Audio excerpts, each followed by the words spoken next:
Hello, I'm MC Toon. This is the after show. I just had a debate with Mario Wilson. It was an absolute trip. Wow, he didn't stop talking for like a second.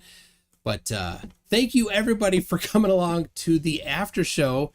Every once in a while people ask if they can come and talk to me and be on an after show. I'm like, I'll do that. You just need to, I don't know for sure when I'm going to do it, but it happens. So watch and you can. So, all right. So I'm going to look for, let's see, email there, see if anybody, it's last minute, so, oh, that was an absolute crazy trip there. Oh, here we go. We've got a couple. All right, we've got Alan Evans who is coming. There, we got that. And Joe Whip. Nope. He's saying I need to get some unobtainium. Yes. I need to get some unobtainium to make a perfectly flat, unflexing ruler. From was that the previous guy? I don't even know. That's like they rolled together sometimes. Sorry, so all right. I've called it after show. Yes, it's just called after show. Skydog59, can I have my brain cells back? Well, I get refills in these right here, so hello, Alan. Good evening. Good morning from my point of view. Yeah, it is middle of the night there in on the island. 7 minutes past 4 in the AM. Oh, people are saying I named it Afterhow. I forgot the S. All right, hold on. After.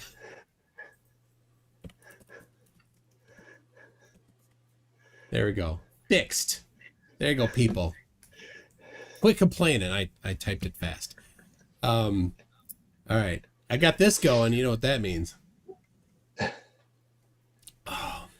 So yeah, this is apparently because he was going to destroy me. Oh my gosh. It's very nice. The shouting has stopped. Yes. All right. Well, I got this pretty quickly. They hide the truth, see too far, fake, bad math. Lots of bad math. And then me claims without evidence. So there we go. He's like, how many things does he not understand? This is the danger of flat Earth, and this is why I counter it. This guy seemed like a decent guy mostly, but he's been lied to by Oakley, and his brain has been warped, and he thinks he knows these things that he doesn't. And the things that he could have known that were right, he doesn't know. Like he's now been wrong.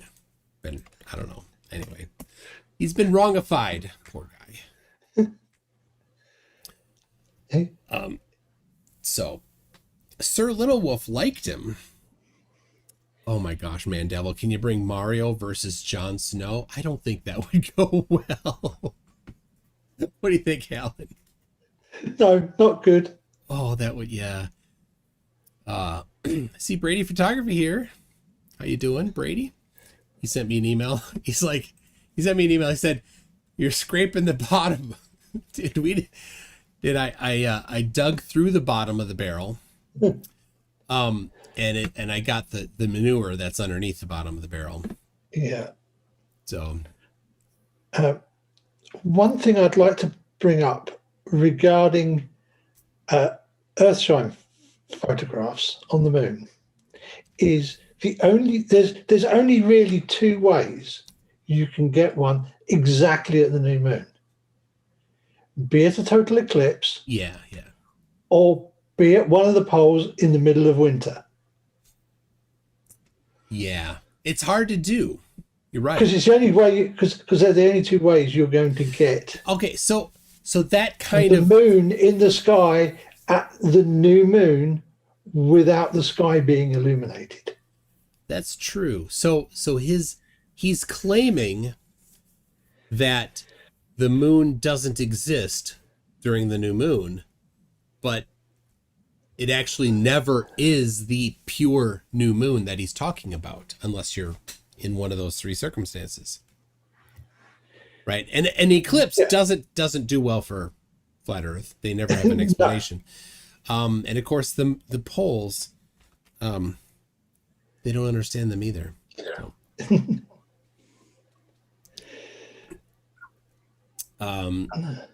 I sent a invite to Joe Whip. How you doing, Joe? How you doing, MC Toom? It's Whip. Whip. You're starting to sound like Creaky Blinder. I like to pronounce the H. Creaky Blinder. Fun fact, he does have an accent. He'll tell you he doesn't. But he does. Everybody does. Well, I don't.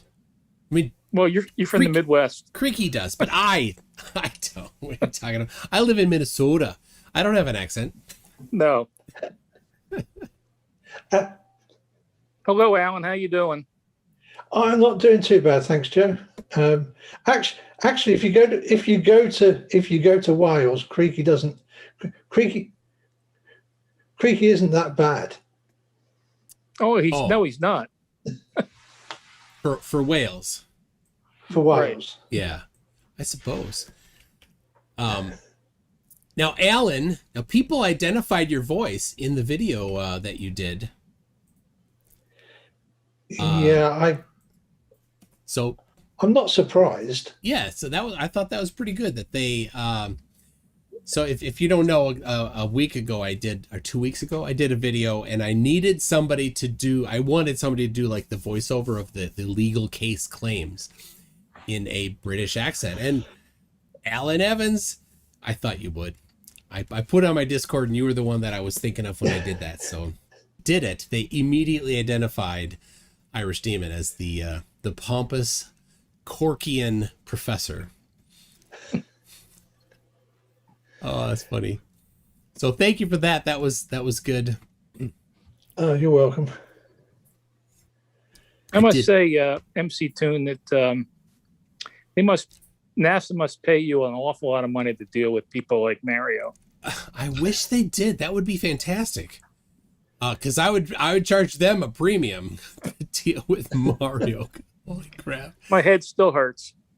Oh, I was just hoping for, the full Monty.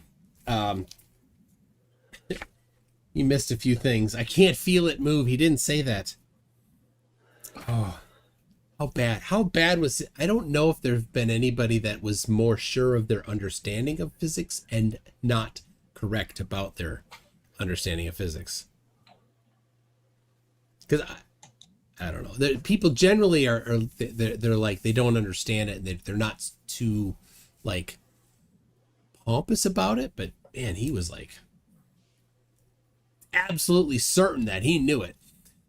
Harold says, I own that same Atari shirt and am learning to solve a Rubik's Cube. Where should I get my MC Toon tattoo? Well, where should he get it? Let's see here. Now, there's a new thing. You can do a survey. So, how do I do a survey? I don't even know how to do a survey. Anybody know? I saw, it's not on my thing here. It's not in the options. I don't know how to do it.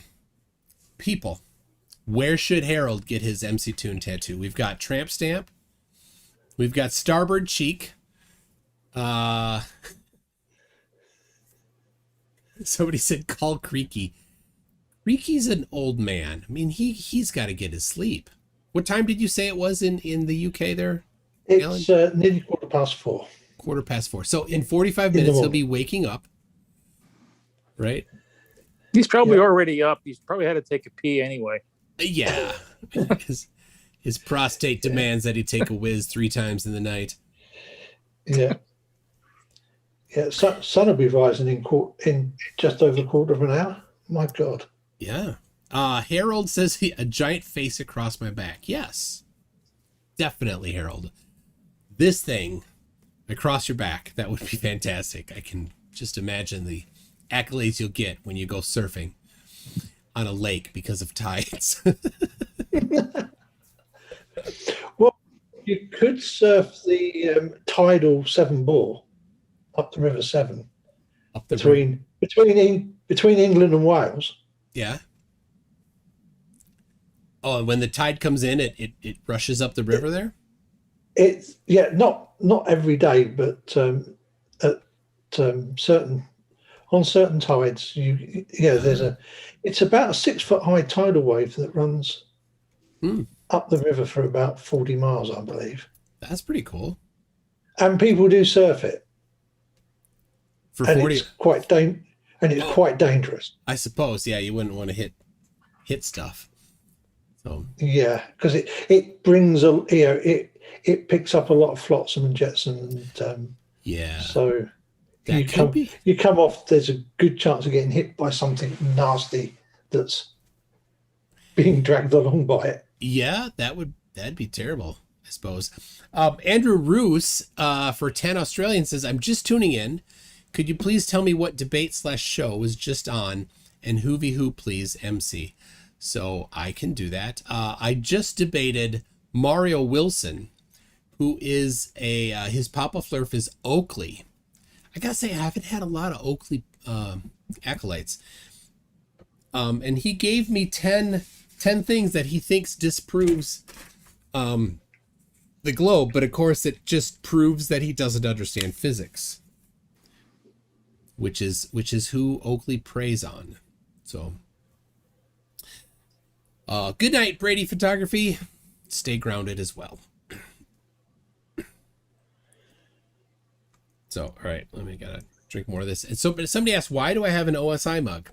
If you see me drinking from an OSI mug, there's something in it.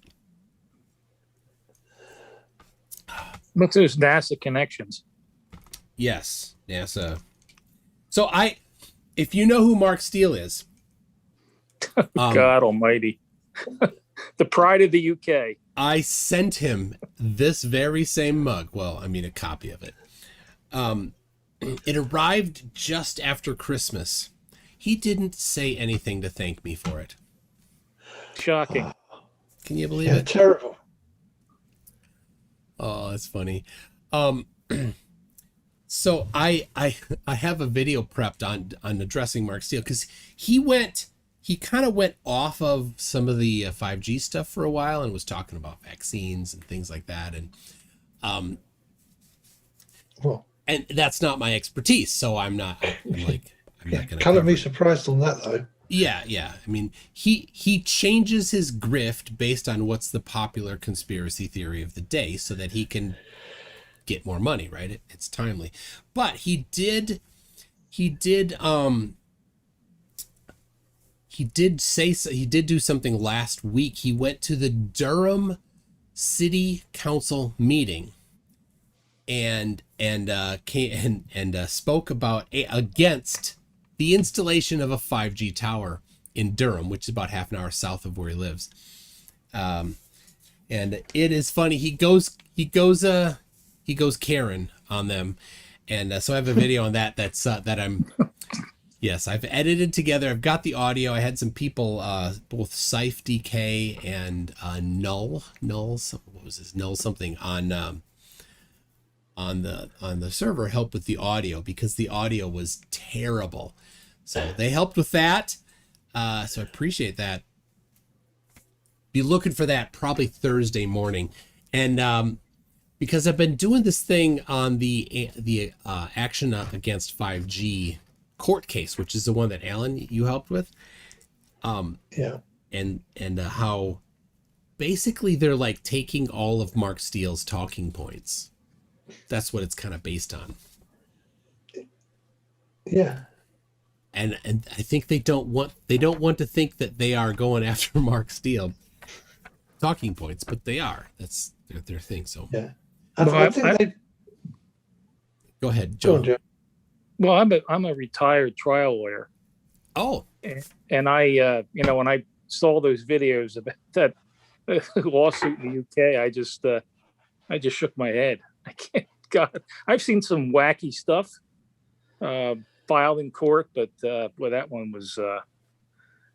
I guess the laws are a lot different over there. well, the first version of it, they've had two versions of it. The first version was a judicial review where they're trying to say that the British government didn't follow their own rules, which is what I understand in England is a judicial review. I don't. Does that exist in the U.S.? No, not that I'm aware of. No, and getting a judicial review is going to be. It's not a prop. It's not really a.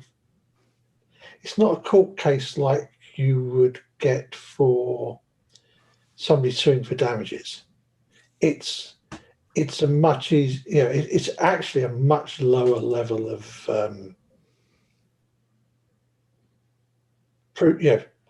A judicial review is a lower level. Yeah, it's a lower level because basically what they want to do is basically what it does is the courts tell the government that they erred and that they should go back and look at it again. They erred. They made an error. Well, no, not that they made an error, but that they might not have followed the rules exactly. Very often, it's the question is on did they do public consultation correctly? Is one of the ones that people use a lot. Because they'll say, oh, they didn't use the public consultation options correctly. I see. It's basically when people think the government haven't quite followed the rules exactly and ask the courts to basically tell the government to go back and look at it again. Yeah. So, and not being a lawyer and not being British, it's a little bit of a yeah. I'm not a lawyer either. Yeah. We've got a Brit and we've got a lawyer. So together we're covered. Or not. Disclaimer, we're not. The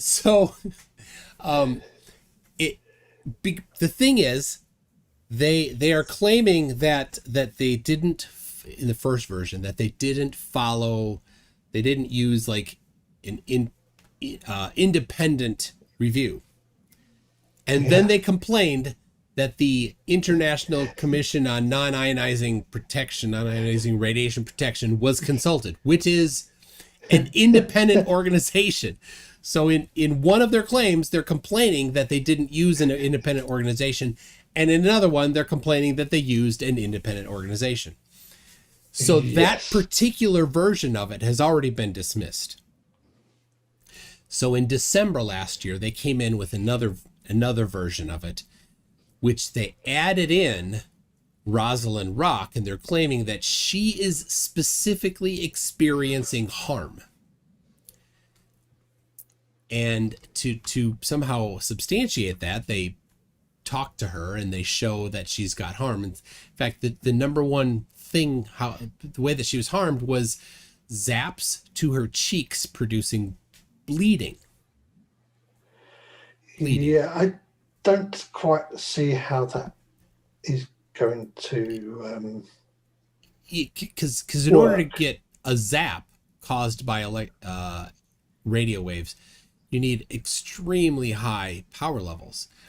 But then they commissioned two different studies, and the second study measured the actual 5G power levels and found that at the highest in the vicinity of her house was less than 3% of the allowed levels, which is pretty stinking low. So they have a high burden to somehow show that this extremely low power caused zaps to her face. Well, I'd have to ask Alan to use a British phrase. How many bites of the cherry do you get over there? Well, the thing is they're going after different things. So yeah, it's a different it's a different claim. So Yeah. I mean, they That's the got thing. rejected. They could file a brand new one. The thing is, yeah, they can keep going as long as people keep donating to the crowd justice yeah. donation, right? These lawyers are just raking it in. There's I mean, yeah. keep going. I mean, I spent many years working with very high power RF systems. Yeah. Yeah, you got lots of zaps to your Stuff, cheek, right? stuff. You know, radar on S-band, which was centered exactly on 3 gigahertz. The radar put out a total of 60 megawatts peak power. Wow. That's huge. Into a beam half a degree wide and either 12 or 6 degrees high. And what was it aiming at? Well, it was generally pointed out into the North Sea so that we could spot the backfires coming. The back. Oh, so this is over the This over is- the horizon radar stuff. No, not over the horizon, because 3 gigahertz is definitely line of sight only. Okay. So, but you know, we could see pretty much all the military aircraft of the time at Okay. 300 miles. And so is it sweeping That, side to side? yeah, it would go round it would go around in circles. Okay. You could do a sector scan with it, but they never used sector scan because it broke the building. How would it break the building? Well, the aerial rotates at 4 RPM. The aerial weighs 60 tons. Oh. Stopping it and starting it. Oh, I see. Yeah, going back and forth. Yeah, so you just rotate. Yeah, all that. Yeah, okay. just rotate at 4 RPM because all the torque required to stop it and swing it back in the other direction Yes. gets a bit much for the fabric of the building. Yes. Okay. That makes sense. Cracks. All right, let me read this quick. Rodent, no last name, says, I'm going to attempt a globe-proof soonish. I'm in a flight path and get high-altitude planes overhead. Going to get video of the sun going down, but a plane still lit up by the sun. Oh, that's a good one. Yeah, I've done several time-lapse videos of sunrises, and you get the aircraft going across illuminated by the sun. It looks really good. Yeah, when you can't see the sun and the plane still can. The plane's being lit up along with all the high clouds. Yeah. And- I love those. I and- take those pictures all the time now. And the the contrast. Sorry, the chemtrail. That was the word. That's the word. The contrail. Yeah, The chemtrail.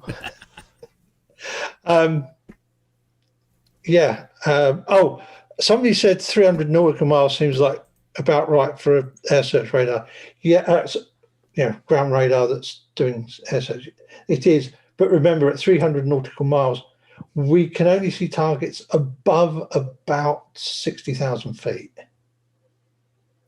So but of course, when they're closer, you can see them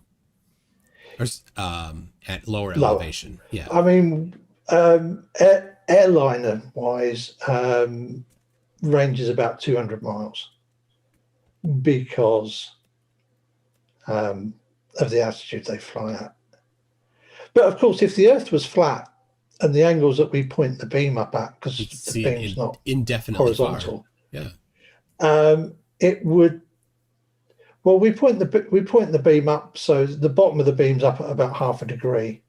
So the difference in elevation, the difference in altitude between what you would see on flat and what you would see on plane is about 7,000 meters.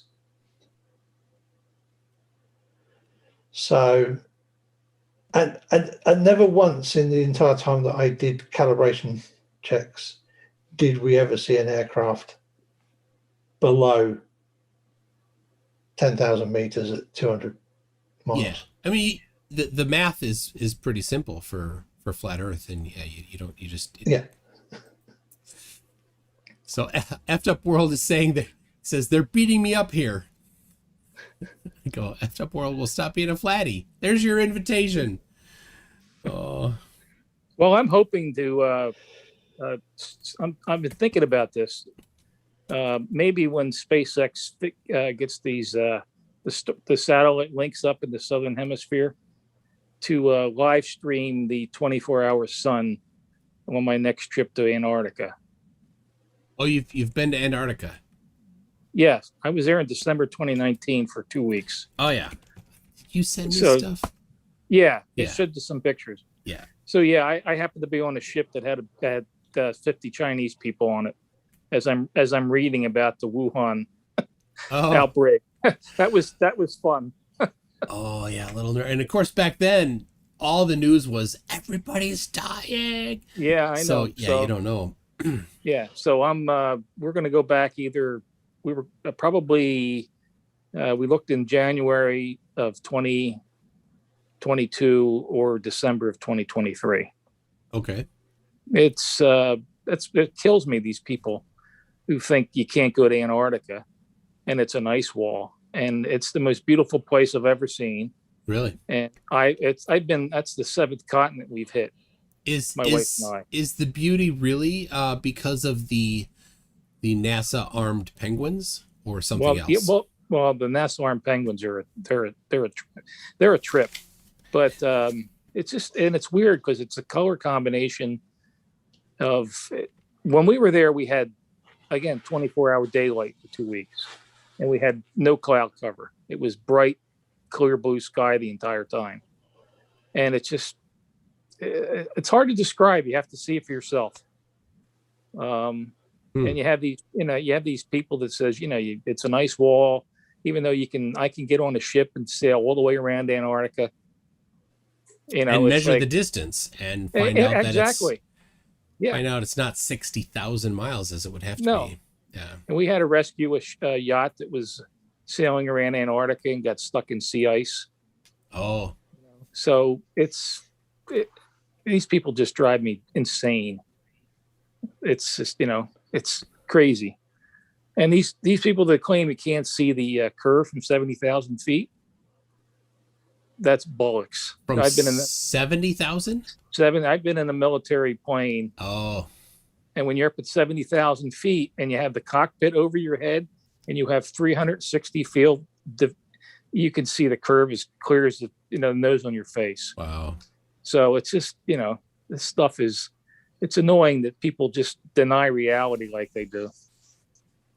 Yeah, and the very few flat earthers that are wealthy could go in one of those MiG planes, but they won't. No, and you can what's the guy, the flat earth millionaire? Flat earth millionaire, yeah. Yeah, I'm sure he can afford to fly down to Ushuaia, get on a ship and go over the Drake Passage and see it for himself. Yeah, I'm not sure that he's allowed legally to leave Texas for certain reasons. Okay. Really? Yep. Okay. That's said. Not certain. I'm not certain, but I gave him some crap because I've been doing a review of the movie Level in pieces. I'm 2 in, and there's a few, but anyway, one person at a time, and he was the first one I did. And in his present, like his part of it, he's like, NASA was started by, and then people from Germany, right?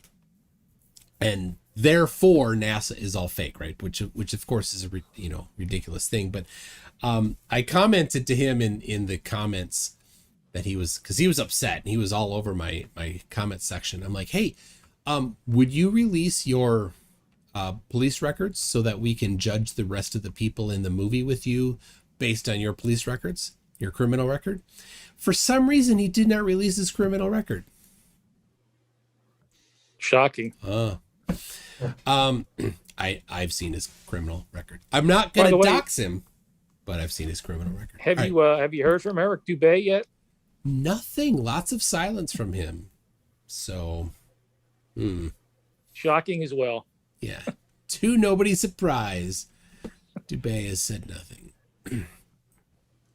So, all right. Somebody asked about, can we revisit the 10 points that Mario claimed. Are you do you really think? going to have Mario back on? When I bring somebody back, I like to have a gap, right, so that people can recover from that particular version of derp.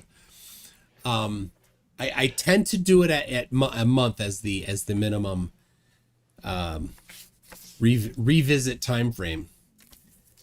So, Well, you may want to think about maybe a 5-year time frame for Mario. oh, somebody commented they liked him and they want him back. So, Well, we'll see. somebody was commenting whether he was related to Quincy. Well, in the chat. They did have some similar arguments. Yes, they did. And their logic was about the same. So now it was clear who Mario's Papa Flurf is, but I did not figure out Quincy's Papa Flurf. So I don't know. And definitely the guy earlier today who likes to think of himself as Lord Conqueror, but his name is in Zulu, which has a click in it or a pop, whatever. And he tried to have me say, before I got on, he tried to have me say it. I'm like, I can't say it, man. I don't want to get it wrong. So sure it wasn't Klingon? It was, no, there aren't clicks in Klingon, right? No, Right. I thought so. I don't know. Beast Militia liked him. And Fred Knox says Quincy's Papa Flurf is Dearth.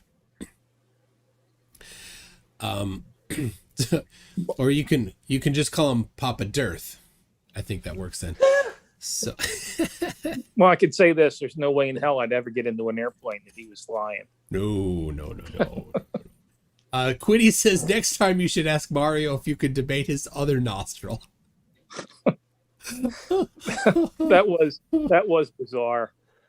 He's like no self-awareness of like where to position the camera so that he looks good. He should at least get a selfie stick that used to, some long selfie stick so he could hold it way up and walk down the sidewalk. So wait, it was his walk to work. So thanks for that. And the earlier guy, Mr. Conqueror, he had to pay for his actual internet. Like before we got on, he's like, "Oh, I gotta pay for my internet." And it wasn't a whole lot. So I'm gonna actually send him money to more than cover what it cost him, and I'm gonna have him back, and I'll do the same thing after he comes back, just to because if he has to pay for it, and video conferencing uses it a lot, like I'll cover that. That's worth it. So Well, NASA can afford it. now I mean it just comes. He's like, here's your PayPal. It'll come from NASA at nasa.gov. They have a PayPal account, right? Send a bill there. All right. Let me see this. Mario's first claim was the core of the Earth is 11,000 degrees, and then the law of thermal transfer, which is a new law for me, says that the surface must be the same temperature. That's creative. It is. That's a new one. I appreciate that new one. Did he get that from Oakley and it's just not popular? But he didn't seem to accept that you can hold an iron in your hand without burning your hand. Yeah. I guess he doesn't understand the concept of insulation. It was beyond him, I guess. So that was number one. Number two was the Earth's magnetic core, which they always get wrong, and they never do their own research. That they talk about the Curie point, and that it's above the Curie point, therefore it cannot hold a magnetic charge, which is a complete straw man, because we don't claim that it's just a permanent magnet. We claim that it is a dynamo of the liquid outer core of the Earth, generally made of nickel. And let me get this. You guys talk. I'm going to pull up that because I have it. You got to talk. Were you excited with the result of the match today, Alan? Are we talking about soccer? Yeah, football. Yeah, I detest football. I know. We've talked about this on Dr. Bob's. That's why I brought it up. It's an awful game, And I'm Welsh. Oh, okay. Well, Wales has done pretty well in the Euro. Yeah, again, I just don't do football. Yeah. I watch the rugby occasionally, but when it comes to watching sports, I tend to just go watch my kids play sport when they did any. I'm with you there. My kids play Ultimate, and that's the only sport I watch. Oh, I've picked up the soccer bug traveling to England. I've been going twice a year for 15 years. Oh. So I picked up the soccer bug going over there along with tea. I love tea. Yeah. Brew my own tea every morning. Yeah? 2 cups every morning. Yeah, loose tea. All right, let's see. There. Why is that not showing? There you go. You see the black screen. It's not supposed to be black. I don't know why it's black. I got mini Earth created in a lab. So that is not that. Let me do this. See if it goes back there. Now it works. Okay. Here it is.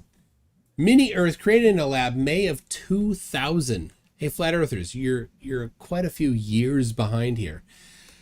Physics have reproduced the fluid dynamo mechanism that produces the Earth's magnetic field in a laboratory experiment for the first time. So there you go. There is that link. Yeah, the great thing is they'll just wave their hand and dismiss it. Well, it takes away their claim, doesn't it? Now I actually pulled up this is an article talking about it. And here is the actual paper, which I will also give to people in the chat, should you want that. There you go. The detection of flow-induced magnetic field eigenmode in the Riga Dynamo facility. There it is. And then a second one here on the same particular thing. Magnetic field saturation in the Riga Dynamo effect. So there it is. Done and done. They would just dismiss it.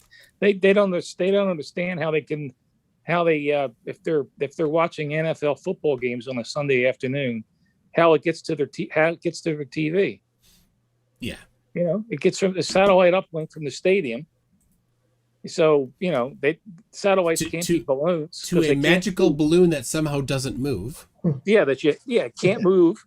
It's like just everyday occurrences. They just ignore. They just dismiss. It's really unbelievable. So Stringer News 1 says MC2 and just let them use the NASA Satelloon. Exactly what we were talking about. What are you showing us, Alan? Oh, this is just a slideshow of the astronomy-related photos and some screen grabs and stuff that I've done. Oh, look, Mars.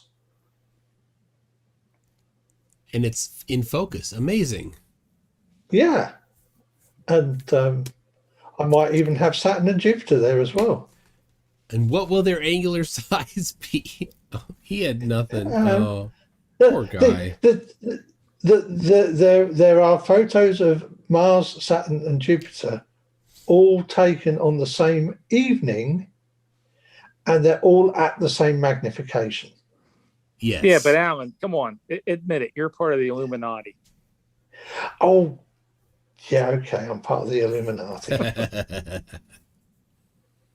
All right. Number 3 was flooding of the ball, which was his opportunity to explain to us that he doesn't understand elevation on a sphere.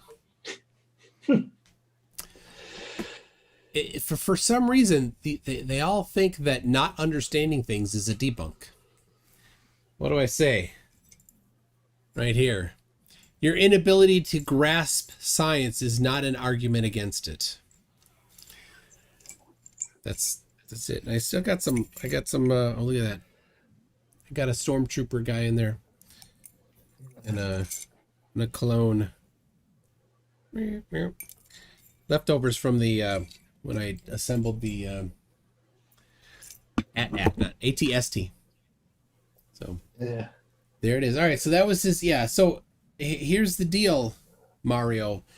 Elevation on a sphere is the distance from the center, or you could use a reference point like a sphere equidistant from the center, and then elevation is of elevation above that. You just didn't understand it. It's not a disproof. So there we go. Number 4, reflection of the sun on water on sunset on a ball. And did you catch his claim? No. His claim was that on a sphere, light reflects at 90 degrees, always. Well, I must So say what? that we've been complaining for years now that Forrest don't come up with anything new. I must say he's come up with a couple new ones tonight. Good on him for some new ones. And I think he is actually just misquoting the actual Flatty claim. The actual Flatty claim is that on a curved surface, you don't get long shadows. You get reflections. You get point reflections, which of course, there's a truth to that, but it's misunderstood. Because a couple things. Number one, the surface of water has waves on it, and so the angles are varying all the time. So yeah, you're going to get reflected. But let's imagine for a second it was perfectly smooth. You would still get a reflection because the reflection size is dependent on the curvature, which is very slight. You need to go 69 degrees for 69 miles for 1 degree of curvature. That's not much. Yeah. It's very, very big. And we're very, very close to it. Absolutely. All right. Let's see. Walk west. Earth is supposed to move like on a on a treadmill. On a treadmill. And so that's him not understanding. He just doesn't understand conservation of momentum. Like he really thought. He really thought. I mean, sometimes they kind of get it and kind of don't, but he really did not get it. He thought that conservation of momentum, like as soon as you become detached from it, you should fly back. Yeah. Yeah, you throw a tennis ball up in your car as it's moving. It comes right back into your hand. It doesn't fly to the back of the car. But that's enclosed. Yeah. So's the Earth. Okay. Bomb Duckery is saying true lines. Oh, didn't he say it rotated to the west? I don't care. I don't know. I don't know which way he said it rotated or not. It doesn't matter. Yeah, but if it rotates, that means it's not. That means it's a globe. Yeah. All right. I gotta find. So Duckery was trying to find somebody for me to debate next week, and was wondering if I found him and confirmed him. So I don't have anybody lined up for next week. So I will give it a shot. Try to. Thank you for that. I have it on my browser there. Oh, he lives in Jamaica? Wow. Jamaican me crazy. Okay. Yeah, oh, then he actually went into the Nathan Oakley incorrect claim about what Coriolis is, because Oakley claims that Coriolis is the Earth spinning underneath things, and that planes don't experience Coriolis, but never here. And that's the thing. A proper education could help Mario by explaining to him what Coriolis is. It's a very small force that is directly proportional to the velocity you're traveling. So in an airplane, it's higher than if you're in a car because you're traveling faster. Yeah. But it's still very small, and there's a formula for it. You can go calculate it and then say, oh, it should be this amount. Oh, that's not much. That's less than a light wind. It's not difficult to overcome Coriolis in an airplane. No, it's not. I mean, Blue Marble Science talks about that a lot. Yeah. And Mute Donkey says, but that's math. Yeah. And so his defense, obviously he cannot do math, right? So his defense is when he makes a mathematical claim about the globe and I call him on it, what was his defense? His defense was, but it doesn't move, right? He switched over to the flat earth instead of going to back up his claim about the globe. Because he can't understand it. It's over his head. Coriolis as a force is it's there, but it's generally so small that you can't see it. It's usually masked by other things. Yeah, and so anything that's powered can deal with it. Anything that Easily. is subjected to wind, like a hot air balloon, right, just moves with the wind, is also subjected to Coriolis, and so will have a very slight deflection due to Coriolis, but not much. And in fact, the wind has a deflection due to Coriolis, so you're going to deflect with the wind. Yeah. There you go. But a bullet or artillery shells. Much better to talk about artillery shells because I've spent many years as a competitive rifle shooter, shooting out to 1,000 yards, and at 1,000 yards, the Coriolis here in the UK is less than one sight adjustment click on the sights. Yeah, at 1,000 yards. At 1,000 yards. Whereas I'll regularly shoot in wind conditions that have the wind varying from second to second. Yes, which is much more, yeah. In multiple tens of click adjustments. Yeah. So it has to be very still air for it to be a factor, and more than 1,000 yards. But here's the deal. I have on screen right now, on my website, mctoon.net/Coriolis,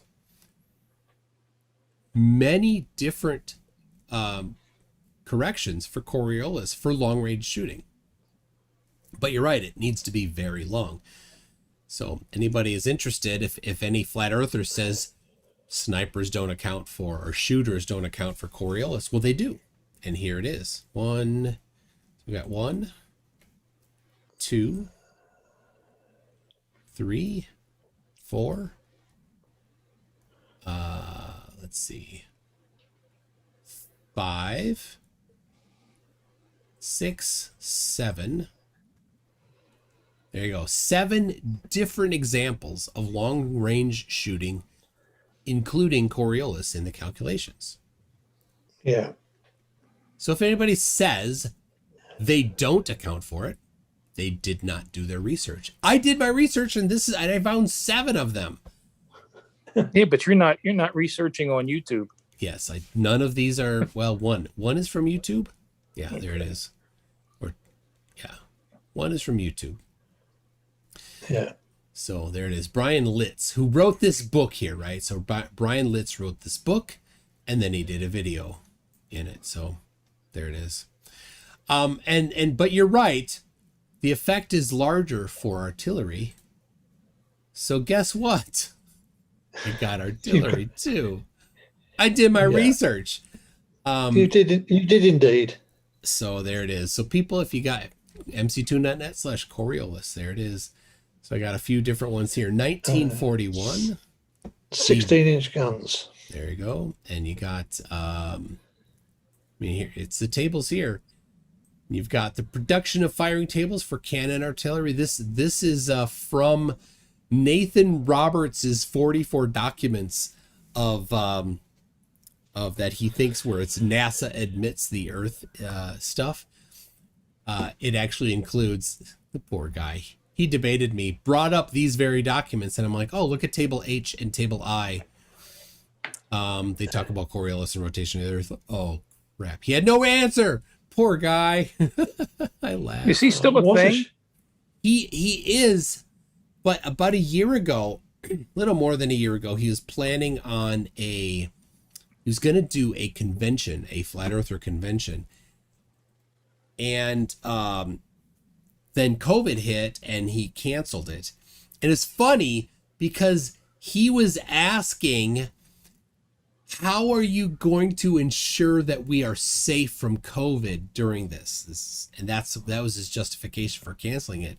But of course, I do believe he is a COVID denier. But yeah. Anyway, so so funny. But yeah, he switched from YouTube to a different platform, and of course, he brought with him just the people that were his core followers. And that's it, right? You don't get any new stuff on these alternative platforms. There just aren't the people kicking around. So It's like Patricia Steele. I haven't seen anything from her in a long time. she's back. She came back maybe a year ago to YouTube. Yeah, but then she deleted. She did a bunch of videos, and a lot of it was on COVID. And then she deleted them all on YouTube. There's only 2 on YouTube. Oh, she did again. Oh, okay. Yeah, there's only 2 videos up on YouTube. I don't follow her that closely, so anyway. Safety K, did you include the Iowa class 16-inch gun tables we talked about? Yeah, I think that's this. That is the first one, the 16-inch 50 caliber gun. Is that the Iowa class, or is it a... I would think that'll be the 16-inch gun off of the Iowas. Yeah, I don't know. Maybe that's it, Syph. If that's not it, I do have some data that wasn't quite like ready for it. So I'm gonna have to spend more time on mctune.net then. And what I'd like to do is I'd like to not have my evidence in folders on my hard drive. I'd rather have all my evidence right on my website. But, you know, I don't want to just chuck it on there and have it be unorganized. So it takes time. Well, you're never too old to learn. Yeah. So I have a bunch. If you do mctune.net/G, there's 17 measurements of the strength of gravity. mctune.net/spin is 14 measurements of the rotation of the Earth. mctune.net/R is 6 measurements of the radius of the Earth. So flat earthers on Facebook are like, there's no measurement of the radius of the Earth. And I sent them that, and they don't have an answer ever. They basically just deny it. They're like, that's just math. Like, you didn't read it, did you? It's actually measurements. So, Stringer News 1 says, Iowa class were the last battleships, last 16-inch guns in the Navy. Okay, so maybe I need to check out the Iowa class as well. Charlie, the old mechanical computers that were used on battleships are amazing. They corrected for all sorts of things, including Coriolis. Yes, mechanical computers are so cool. Indeed. Oh. Syph says it was some interesting manuals, though, for how they did the firing solutions on the Iowas, especially the one quote I sent you, the horizontal plane being imaginary. Oh, cool. Let me read this from Stevie B for 10 pounds. Says, good morning. I've been catching up on your vids, MC Toon, and wow, have you got a lot of patience. Hi, Alan Evans. Well, thank you, Stevie B. I mean, all credit to NASA. They send me these tabs all the time. But I don't need it because I've got Alan and Joe Whip here. So Hey, we'll keep you awake. yes. Yeah. Actually, it's just water. Don't tell him. Don't tell the flat earthers it's just water. So not very high in the caffeine, but this is not just water. Getting close to done of that. What's that single malt scotch? What do you have in there? I'm not a Scotch fan. What is in here may or may not be Irish and may or may not be coffee flavored something. And it definitely is gone. Charlie says there are computerized sights for your rifle that correct for Coriolis. Yes, I did. show you. That I thought was the coolest one, right? So here's like a program that you run on your smartphone or on and it's not a smartphone, it's on a handheld computer, right? Here's a book. Do the math by hand. Not too interested in that. But right there, look at that. There's a scope. Freaking scope that includes correction for Coriolis right there. Coriolis on off. You gotta decide if you want it to be calculating. And I think it has a GPS in it, if I remember correctly. So it knows your latitude, so it can include that in the correction. Yeah, it would have to, really. Or you'd have to tell it would be the option, other option. There it is. That's cool. Yeah, here's an example of a handheld computer. It's a general handheld computer that runs Windows CE, but then you have this. It's kind of old. Yeah, you can the programs that run on those computers now actually will run on your smartphone. Yes, yeah, it's that kind of computing power isn't that complicated for your phone anymore. So no, it's it doesn't. Clive Wells, it doesn't have an inbuilt Foucault pendulum. No, it does not. Somebody asked about this. The old slide rule. Good old slide rule. I never used them. So I ordered this on eBay, and I watched a few videos on how to do it, and it's pretty amazing watching these people that know what to do, how quickly they do it. This is a trigonometric one, but it includes. Well, I'm an old guy. Yeah, I'm an old guy, MC Toon. I'm 62, and I used one of them in college in the 70s, and I was a science major. I still have it somewhere. I'm gonna have to go find it. Yeah. The calculators we had back then would add, subtract, multiply, and divide. So I would use a calculator with a slide rule, and I was able to. It worked really, really, really well. See, I just use this. Yeah, well, so, you're a youngin. You're a youngin. I need to do well. Here's how young I am. In order to read that slide rule, I got to do this: take off the 1.5. Put on I think this is a 3, and then hold it right here so I can see it.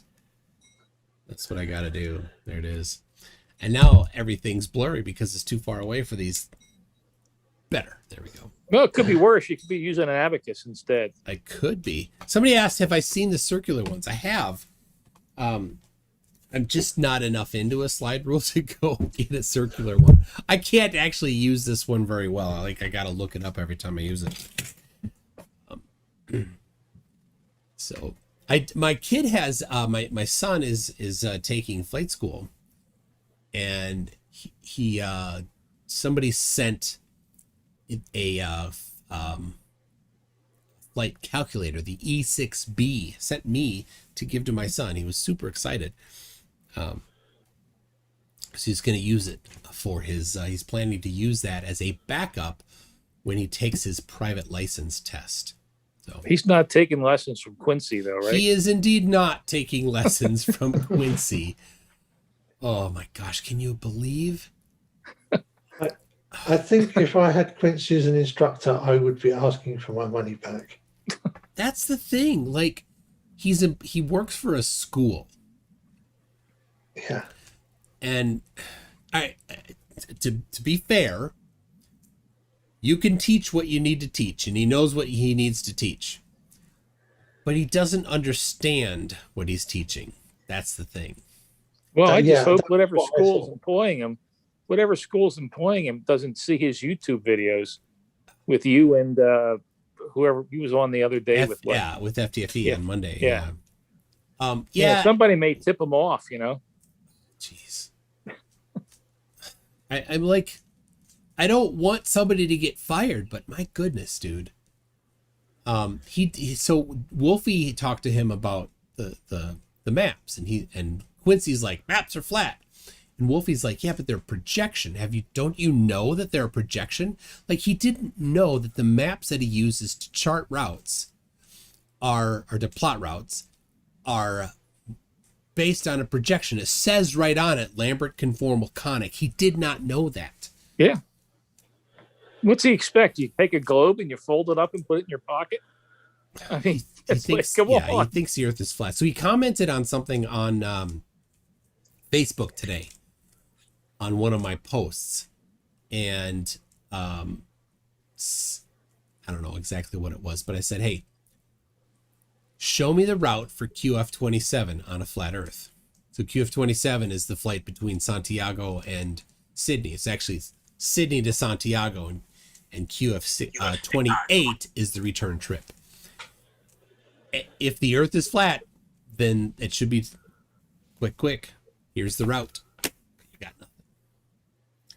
So, all right. Let's get this. He's number 6. He says gas pressure without a container. And this is how far the flat earthers have moved.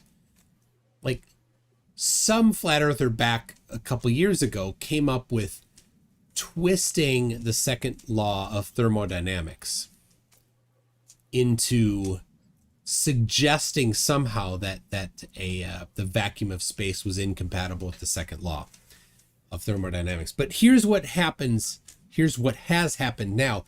The current crop of flat earthers think that the second law of thermodynamics is, quote, you can't have a air pressure without a container, unquote. They think that's what the second law actually is. They've never looked at it. They've never read it. They've never done anything to confirm, to do their own research, as they like to say. Well, it's like the Antarctic Treaty. They obviously haven't read it. No, they never read it. You know, because they keep saying it says stuff that it doesn't say. Yeah, but it's only like 13 pages, and it's pretty actually boring. It is. The Antarctic Treaty, that is. It's very short. So yeah, I've asked them before when they say you can't go there. Oh, well, which article? What do you mean, which article? Well, which article? There's only, and then I think 12 articles or something like that. Like, I don't know. You didn't do that? You didn't do your own research? Isn't that the flat earth mantra? It is not, in fact, the flat earth mantra. The flat earth mantra is, what always seeks its level. That's their mantra. Show me flat water. Show me flat water. Flat water. Kit 190 says, if I see numbers, it must be math. Just stupid. Yeah. Charlie says, a gas breath without a container is QE's doing. Yeah, QE is responsible for damaging a lot of mines. He also was the one that came up with the Black Swan, and this is it's amazing. QE is the one that brought into the conversation that the distance to the horizon is 1.223 times the height of the observer in feet. Right? He's the one that introduced that. In his videos, he cites where he got that from. He got that from Andrew Young, and he specifically declares that Andrew Young is an expert on refraction. Now, if you go to Andrew Young's website, all you got to do, you type in Young or Andrew Young, distance to the horizon. You can find the page where he talks about it. And he does say 1.223 or 5 times the observer height in feet is the distance to the horizon. But that particular section says no refraction. And then the very next section says refraction considered simply. And then the section after that goes into more advanced refraction conditions. And then after that, it goes into more advanced refraction conditions. And at the end, it says, because of refraction, it is very, very difficult to know for certain the distance to the horizon. But no, QE is like, this is absolutely the end of it. There's no more conversation. That's it. And they ignore all the distortion in the pictures. Yes. You Yep. know, I'm familiar with those oil rigs. My wife is from Santa Barbara. Yeah. And I've seen those oil rigs a million times. You know, when I hear these guys, you know, it's like when you see on a clear day, you know, they're one of them's beyond, some of them are beyond the curve. And then when you get these kind of days with the marine layer, then, you know, it's like, do these guys ever leave their basements? I mean, and see stuff? No. Crazy. No, By the well, way, QE's a dietitian. I'd hate to see the menus he comes up with. He's a dietitian? Yeah, I think he's a dietitian in Pittsburgh or something. What did he actually, he was in the military. What did he actually do? Do you know? No, I don't know. I just talking to people in Pittsburgh who know of him there. So Really? that's the only reason I know what he does. Yeah, I Oh, think they said he's a dietitian. They're poor embarrassed people. that he's from Pittsburgh. Can you imagine, like, knowing a guy like that? How horrible he is. Okay. Well, I know a couple guys like him, but they're not flat earthers. Yeah. I think we all know the annoying guys. PhD Tony. I'm not gonna read that, PhD Tony, but people go read that. That's funny, exactly. Number 7, Jupiter and Saturn distance and angular size was his claim. It's like, it's impossible. But he never actually did the math because we know he cannot do math. And he's going to try to replicate it with the correct scale. No doubt he will get everything wrong about it because he cannot do math. yeah. Well, I've for anybody who is interested, I have posted the uncropped photos of Saturn and Jupiter that I took on the same day last year. Same day as I took the pictures of the comet Neowise. Oh, yeah? Um, With the same zoom? they're both taken. They were taken with a camera lens rather than a telescope. It was my Sigma 150 to 600 millimeters zoom lens set at 600 millimeters. So the focal length is the same for all the photographs. Yeah. So you know, it was a Canon EOS 50D, so you can easily go online and look up the pixel size. So Well, that they clearly don't count because they're not a Nikon P900 or P1000. Or P200. According to Mario, the P200. I think he meant a B200 because that is a Nikon super zoom. Oh, okay. I've never It doesn't heard go out anybody. anywhere. Only goes out to about 300 millimeter. Do you think he 35 meant that, or equivalent. do you think he was just pulling numbers out? I think he might well have meant the B200. Really? Okay. I mean, there is a B200. So, all right. um, So here we have Geistview sent this a gas pressure in a non-sealed container with a gradient. There it is. There it is. Now here's the deal. They will say that's a container because there's a wall to it, right? And Yep. here's their trap. Here's the deal. Well, you say, well, does there need to be walls on it, or does a container mean it, can it be open partially, or does it have to be completely sealed everywhere? Right? And they will realize that they're trapped if they answer that question. Because when it comes to the Earth, they insist that there is a firmament, therefore it's sealed on all sides, right? But here, Yep. in the hot air balloon, it is not sealed on all sides, it's sealed on some sides. and So it's which is not it? even What's that? particularly sealed, is it? I mean, the envelope of a hot air balloon is not exactly completely impermeable. Oh, sure, but imagine for argument's sake that it's perfectly impermeable. It doesn't change really their argument, right? No, because it's still got a big hole in the bottom. Yeah, it's not sealed on all sides. So does the firmament have holes in it? Is it okay to not have a top on the Earth?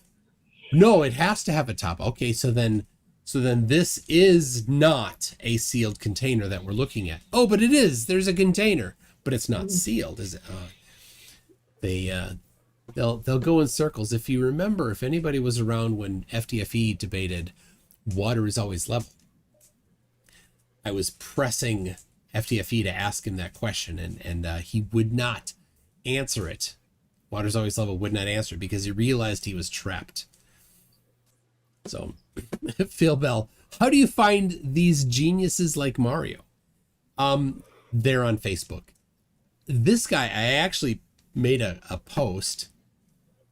My post was about, because somebody had made some incredibly stupid comment. And I said, this guy, if he went to donate his brain to science, science would say, no thanks, not enough to donate. And Mario responded to that saying, I'll debate you. Like, okay. I usually have to go find people, right? He volunteered. So, oh my gosh. My usual preferred example for gas pressure without a container is an aircraft wing. Yeah. Because, it's a surface. It's not a container. And there's definitely a pressure. Yeah. Across that. You could even go, they might try to counter by saying, well, there's something physical in the way. But so then I go with a hurricane. Because in the center of the hurricane, it's lower pressure, and on the outside of the hurricane, it's higher pressure. Well, nothing at all. Almost all weather systems are like that, aren't they? Well, yes, they are. And here's the thing that it occurred to me a while ago, but I'm like, it should have occurred to me earlier. A pressure differential in air equalizes at a certain speed. What speed is that?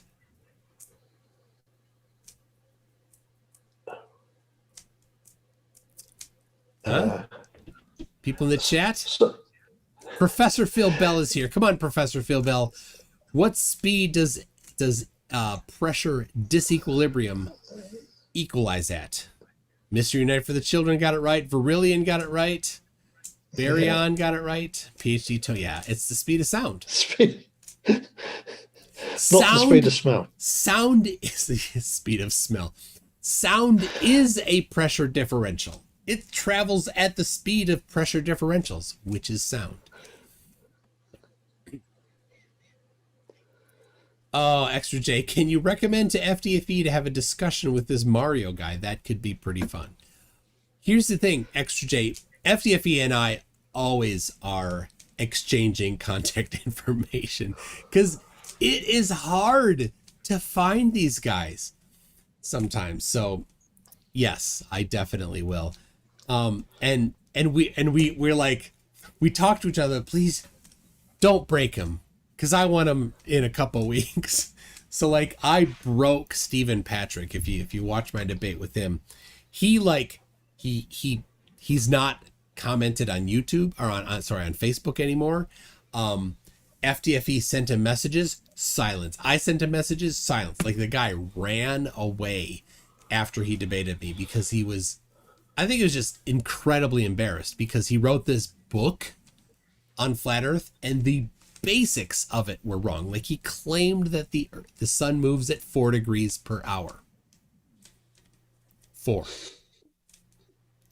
degrees an hour is what he claimed, which of course wouldn't work if the Earth were flat because it would trace an ellipse and it would not be consistent. But is that the religious guy? Yeah, super religious guy. I saw your debate with him. Yeah. Yeah. And I'm like, he's like, the Bible says this. I'm like, hey, it doesn't matter. Christians are the same. Most of them are not flat earthers, and they don't agree with you. The Bible is a claim. It is not proof, but to a guy like that, he thinks it's proof. And I'm like, dude, that's not anything. So, okay, where are we at here? We got, the next one, Jupiter and Saturn, which you were talking about, Alan.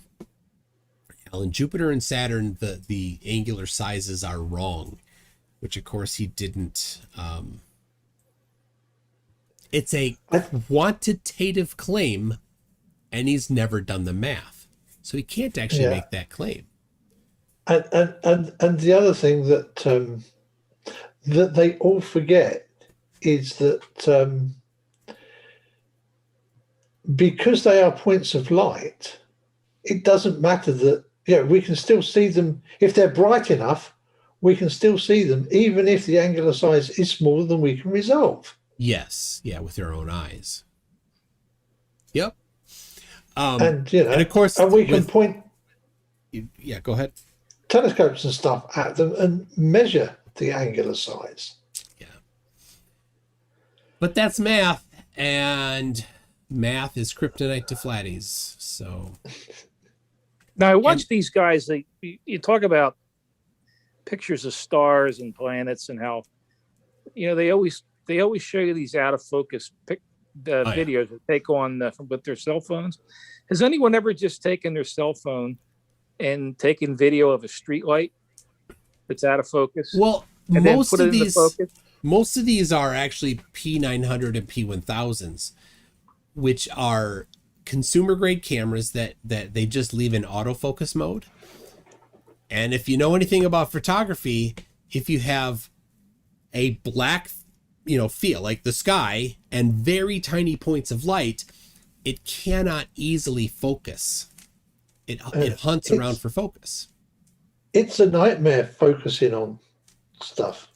I mean, getting those images that I did get in focus was a real challenge. What kind of camera and lens was that? I was using a Canon EOS 50D, which is a Canon DSLR. Yeah. From around about 2008. Oh, so an older one. And then I'm using a Sigma 150 to 600 millimeter zoom. Okay. And I use the contemporary version because that's the cheaper one, so I could afford it.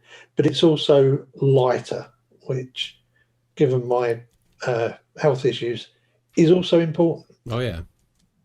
I was watching one of those guys video of Mars, I guess with a P900, and just every now and blurry. Then Mars would come in. Yeah, but it was blurry. But every now and then Mars would come into focus. Yeah. And it looked just like the pictures you get from NASA, and they would just completely ignore that. Yeah. Exactly. So yeah. But so Alan, if you're gonna take pictures of stuff in the sky, you just set can you manually set focus to infinity, right? Well, that with autofocus lenses, that's really difficult because the lens will focus. The lens mechanism will move past infinity, and everything then goes out of focus. Okay, I didn't know that. Because of course, when you've got an autofocus drive motor whipping everything around quickly, you don't want it hitting the end stops because it damages the lens. Yeah. So it makes it harder. My usual trick, if I can, is if there's some moon, I will use the autofocus on the moon. And then the autofocus lock. And then lock the autofocus off and then point it at other stuff. Yeah, that works. Because especially with the telephoto lens, the moon is generally big enough to get, and of course, being roughly 250,000 miles away, it's fairly close to infinity. Fairly close to infinity and beyond. Yes, and flat earthers, it's not actually infinity. No, but that is the problem that with autofocus camera lenses, infinity and beyond. Let's see. Professor Phil Bell says, I need to add that brain size to my book of diplomatic insults. Who do I cite? That's me. I came up with that. Yeah. If they tried, he tried to donate his brain to science, and science said, no, thanks. Not enough there. I thought you were going to say it was Abby Normal. Abby Normal. Yeah. Young Frankenstein. Oh. You never saw that movie? I've not. Okay, well, I'm sure people in the chat have. Clearly, I couldn't have stolen that quote from Abby Normal if I never watched the movie. No, the movie was he had to go get the brain. I forget the guy with the big eyes. Marty Feldman was the actor, and he had to go get the brain for the monster. And they had a normal and an abnormal brain, and he picked up the case with the normal brain. He dropped it. So then he took the other one, and then to Dr. Frankenstein, when the thing's not working right, he said, where'd you get the brain? He said, oh, I got it was Abby Normal. Oh, nice. That's a classic line in that movie. Oh. You should check that movie out. Yeah, now people funny. are upset at me that I haven't seen this movie. Especially when I recently did a video referencing The Producers from Mel Brooks also, which I had not seen before doing that video. And so the person that I wrote the script with he's like, oh, it's like the plot from The Producers. I'm like, what's the plot from The Producers? So I've watched it. I have now watched it. So yeah, Sir Little Wolf. How could you not watch Young Frankenstein? Because I was too young when it came out, and I never watched. I'm sorry. Yeah, it's black and white too, so you probably wouldn't want to watch it. It's black and white. My goodness, that's before my time. What are you talking about?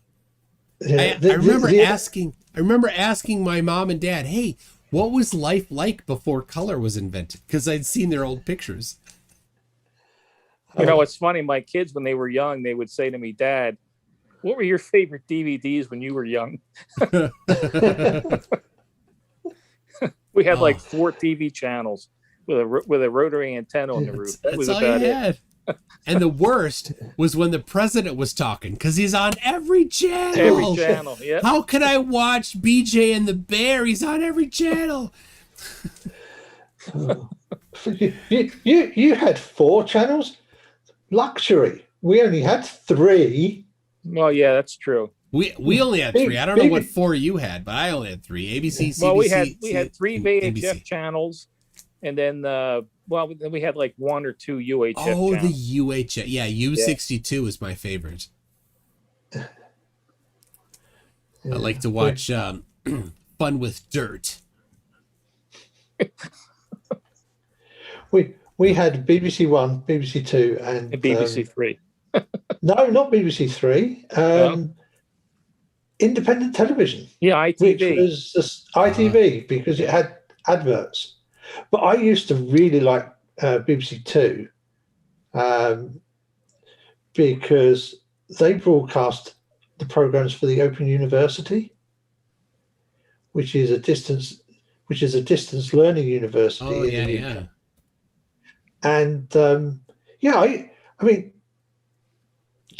when I was in junior school, which is sort of that 8 to 10 age group, I would watch Open University programs if I got a chance. The physics, all the science stuff.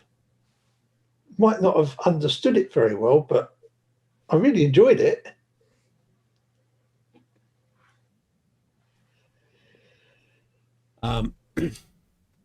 So here's a picture that Geistview sent me. He says it's not his. And here's the thing. If you don't understand that this completely is impossible on flat Earth, then you don't understand 7th grade math. I can't see the pictures from your Yeah, screen. I just see I'm not Alan's. sharing. I just see Alan's pictures. I can share it for you. Hold on. Because it's all you need is a little bit of math to know that, well, if the sun and moon were doing circles, number one, they would not set. Number two, they would do ellipses. And number three, their angular size would change constantly, depending on where you live, from 2x or 3x throughout the day. That's all you need. That's all you need. And I don't see any angular size change there. Nope. No, it does appear to potentially do a little bit of vertical compression, which is also predicted on the globe, and but it could not get that low on flat Earth. Oh, geez, Safety K is like, remember when Donnie said crosses in star photos are proof of CGI? Oh God, yeah. Oh, Donnie. And then, oh my gosh, Donnie was brought into like a little clip of him in the Level movie, and he thinks he's a freaking celebrity. Poor guy. Yeah, Matt Klein says, I just used geometry to build a new jig here at work. How do they not get math is everything? Because none of them use math in their daily life, other than just the most basics. And did you notice how he wouldn't even answer the question where I used math about how much he'd get paid? Instead, he went into why would I work for somebody? Yeah. Correct. It's nothing to do with the point. You just deflected And he's on because his you got way. trapped. And in the meantime, he was on his way to his job. Yeah. So are you getting paid hourly at that job at the end of that shift? If your boss is like, math is fake, I'm not going to pay you because you didn't actually do anything, but it's because everything's fake. No, you would not take that. I loved his response that he wouldn't use math to build his house. Oh my gosh. Can you imagine the house built with not math? No, I can't imagine. It'd be like a house of cards. Because even the very most basic house you might ever build includes some math. How many walls are there? None. It's all fake. How high is this wall versus this wall? They should be the same. How did you get them to be the same? You use math. Yeah, you measure the studs and you cut them at the same length. Yeah. Well, I mean, I'm talking the most basic house. There's no studs in the most basic house. There's, I don't know. You're gonna stack Stones? like stack stones, or you can use manure and straw, right? I guess maybe that kind of house wouldn't need math. So I don't know. All right, how you doing? I don't think the zoning laws wherever he lives would like to see a house made out of straw and manure. And his claim was he didn't need any money, so then you can't own property. And where are you going to get the trees? I'm just going to go to somebody else. Somebody else is going to give you the trees. What if they don't want to give you the trees? Maybe he's one of those Moorish sovereign citizens, and he'll just claim it's his. I don't know. Yeah, you don't get very far with that. No, you don't. Let's see. Eric Manwill. It's a $5 super chat with no message. Thank you very much, Eric. Appreciate that. If there was meant to be something that came with it, you can tag me and I'll read it for you. Make sure, yeah. So, oh my goodness, PhD Tony, MC Toon. How does he work out the heat loss from the wiring is less than the combustion point of the building materials? The heat loss, dude. The house he's building does not have electricity. No. Oh, nay, I say. Yeah, it's gonna be a hut. What else can you build without math? Like a hut. Stack things in a pile. I don't know. Okay. Maybe that's what they mean by a flat Earth pilot. You pilot, take it from here, and you pilot there. Pilot there. That's an old Three Stooges line. I'm dating. Yep. Well, you already said how old you are. That's right. I'm old. Yeah, and your avatar doesn't make you look any older than 62, so you're doing well. Yeah. Yeah. That's what people tell me. I don't look a day over 75. All right, number 8. He said tides. Here's the thing, flat earthers. Tides don't do well for you. Right? He then proceeded. I mean, every single one of these is him not understanding physics, but we're able to, using the Earth and Moon and Sun positions, we're able to predict the magnitude of tides very accurately. But he had nothing. He's like, it's temperature. Oh my gosh. I mean, that takes all of 5 seconds to figure out it's not correct. Don't flat earthers claim there's no tides on lakes? They do. They've obviously never been to a lake. Well, most lakes, the tides aren't enough. You need a really big lake for it to work. But they don't understand why tides work on the globe. And the reason why they work on the globe is because the oceans are big and the water can move a significant distance. But on a lake, it cannot do that. The lake isn't big enough to move a significant distance.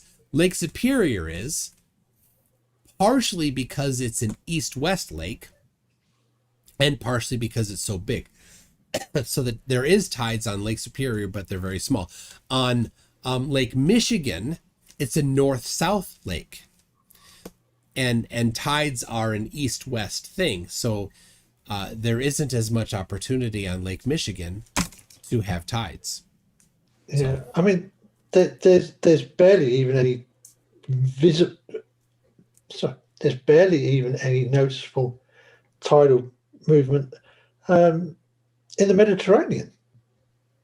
Yeah, it's kind of trapped in there, right? The entrance and exit is rather small at the Straits of Gibraltar, right? Yep. Yeah. Good job. I got my geometry right, according to according to Mario. I talked about geometry. He's like, I can do geography. Oh, that's cute, Mario.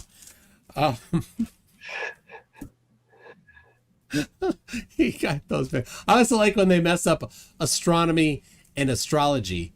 But I think the geography mix up is a bigger one, because astronomy and astrology both deal with stars, generally things out in the sky, where geometry and geography very different. Indeed. Microraptor for 56 says at least Globers and Flurfs can agree on one thing: 8 inches per mile squared is a terrible way to calculate Earth's curve. Indeed. All right, hold on.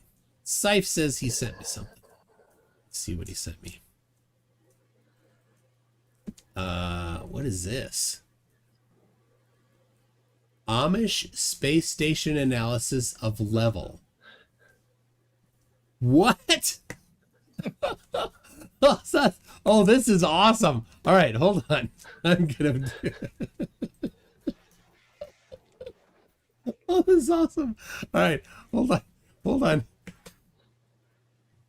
right, I gotta get that in here, in the Aftershow folder.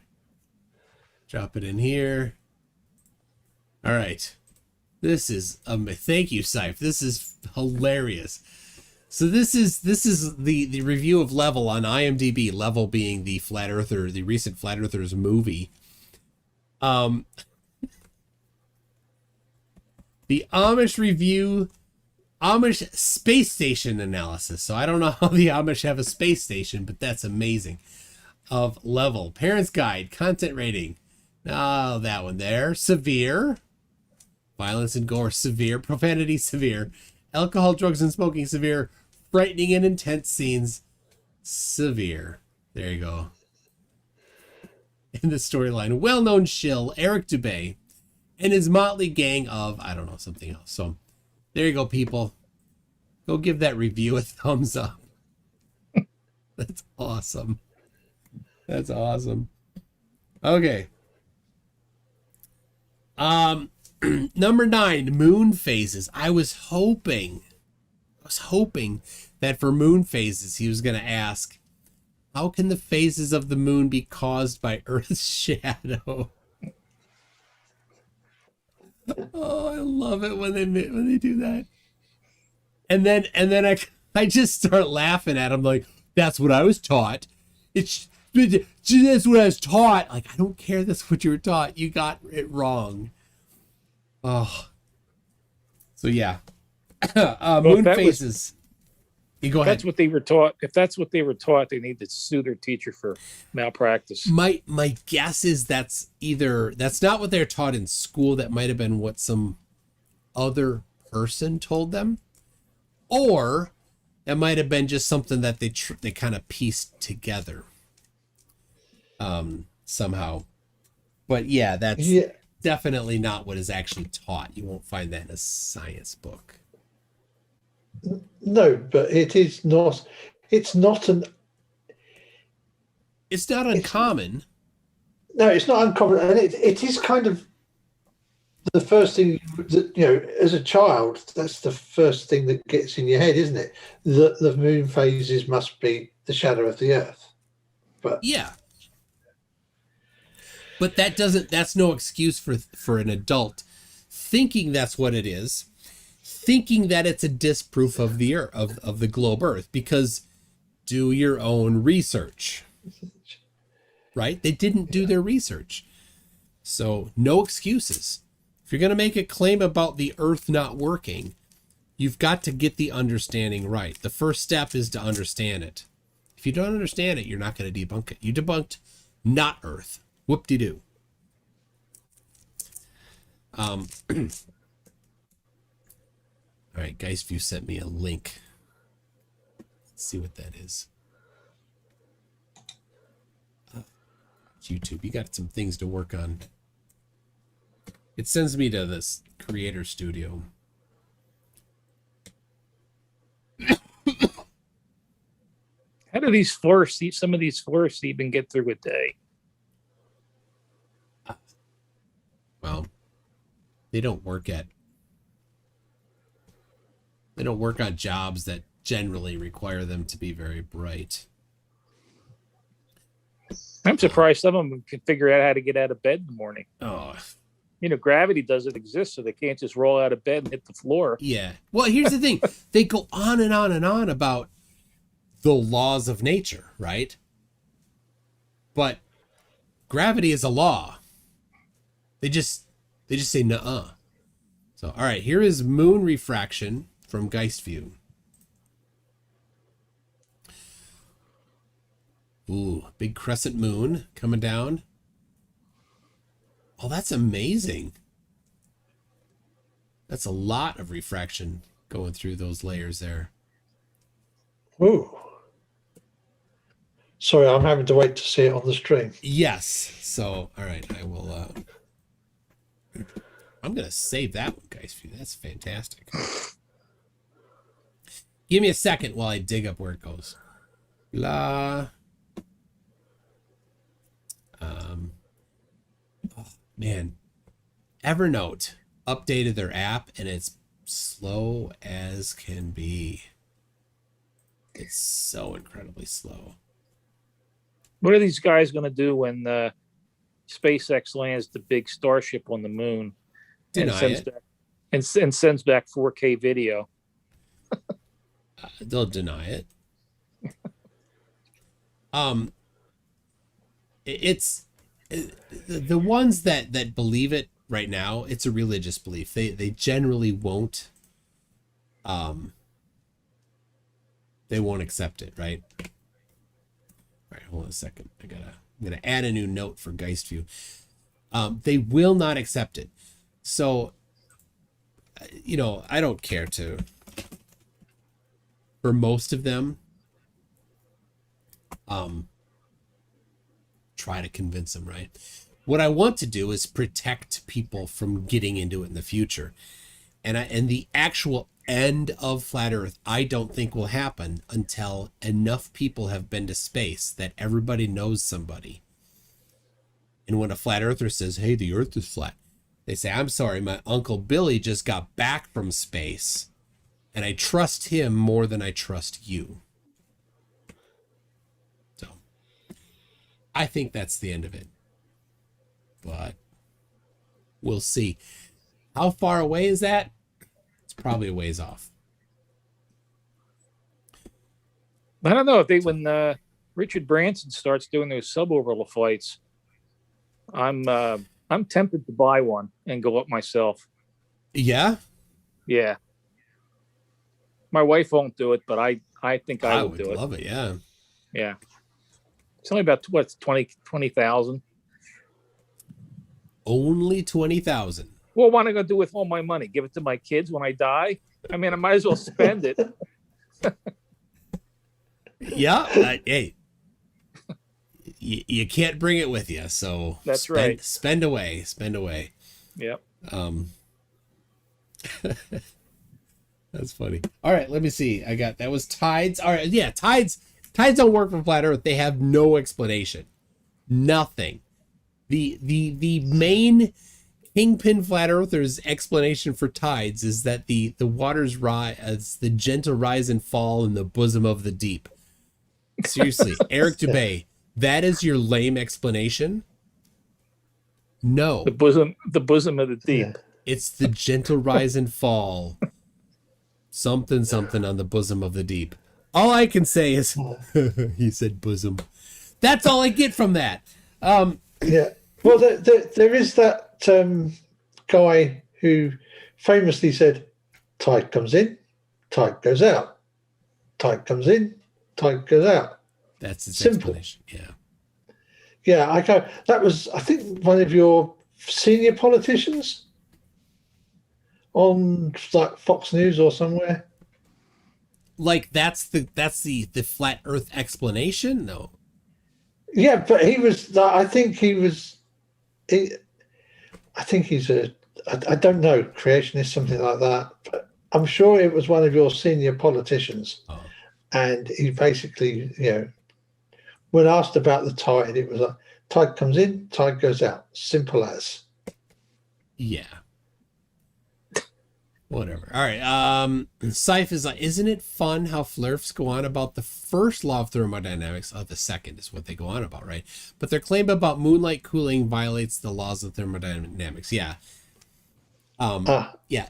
Cooling moonlight would absolutely violate the first law of thermodynamics, where you can't create or destroy energy, right? It's essentially, Yeah. it's a zero sum game. So how could moonlight be cooling? It would have to be negative Kelvin. Yeah. Syph says it wasn't a politician on Fox, it was one of their hosts. Oh, it says it was Bill O'Reilly. Maybe Bill O'Reilly. Yeah. Yeah, okay. Yeah, so Safety K, it is funny because, first of all, none of them know what the second law of thermodynamics actually is. They think it is, you can't have pressure without a container. That's what they think the second law is. They think that's what it states. They really, really do. And none of them know what the first law is, and that cold moonlight would violate that. And they also think a vacuum. They think a vacuum is a vacuum cleaner. Yeah, that it sucks. And they don't understand that gravity is the opposite of sucking, right? It's not that it's not that space sucks things away. It's that gravity pulls things in. No, Tim, you've got that wrong. Gravity sucks. Actually, yeah, that is right. I have a health issue that means I fall over a lot. Gravity definitely sucks.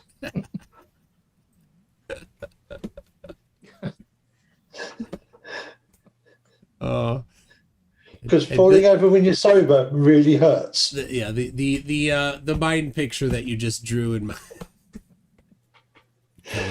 of Alan Evans laying there in the on the ground. Help! I've fallen and I can't get up. Gravity sucks. Oh, all right. Sorry, I'm sorry. If that was over the line. I'm sorry, but that was. No, it's not. That's fine. Glad you have a sense of humor. Alan's English. He's got a sense of humor. Yeah. Well, Or well, only You know, the English are known for their dry sense of humor. That might not have been dry enough. yeah. Well, you know that I have a really serious disability in the fact that I was in the Royal Air Force. yes. Because that's a hidden disability, you know. Okay, I don't As they call it. I don't understand that, but okay. Here is from Geist View, sun refraction. Is that? Oh my gosh, that's a serious mirage effect. That's cool. Oh, the flat earthers would not understand that. That would confuse them so much. Ugh. Can you imagine? They'd watch that and they'd be like, "That's proof of flat Earth." Wow, a complete inferior mirage there. That's so cool. All right, now zoom in. Bring it back. He never did get his moon being brought back. The first guy today that, oh, poor guy. He never got it. Never did. All right. Moon and sun refraction. There you go. All right. Thank you, Geist View. Those are very nice. So, all right. And then, so that's moon phases is next. And Alan, this is to you. He said moon phases and somehow that the new moon, the moon disappears when there's a new moon. Of course, we don't ever see a pure new moon, do we? It's really, really difficult because the moon is going to be really close to the sun. Yeah, so during daytime when you it's always going to be during daytime. Yeah. Like I said, the only way you can get the Earth shine off the actual new moon at the point of the new moon is total lunar eclipse or at one of the poles during that pole's winter. Yeah. I'm surprised they don't ask what happens to the old moon when the new moon comes in. But yeah, I mean the photos the photo that I've got is about as close as you can get. Oh dear. Don't fall asleep at the desk there, MC2. No, yeah, it is getting I'm getting a little tired, but here is from Nathan Thompson from Scythe DK. So here we go. We've got the sun here. This is appears to be without a solar filter. But because it's zoomed in so far, it's able to get the exposure set pretty well, so you don't see a lot of glare. It's obstructed by the horizon there, and then here's zoomed out. Yeah, that didn't go so well for you, Nathan, because it's not above the horizon. You didn't bring it back. Lots of glare in that second shot, though, isn't there? Yes, plenty of glare in the second one. And it's worth noting that even with a solar filter, it is possible to get the exposure wrong so that there is glare. It takes a decent photographer or a camera that's not called a Nikon P1000 or 5900 to get that balanced correctly. Yeah, manual exposure really helps. Yes. Now, Geist View already said last one, and he sent another, which is fine. His stuff is always fun to look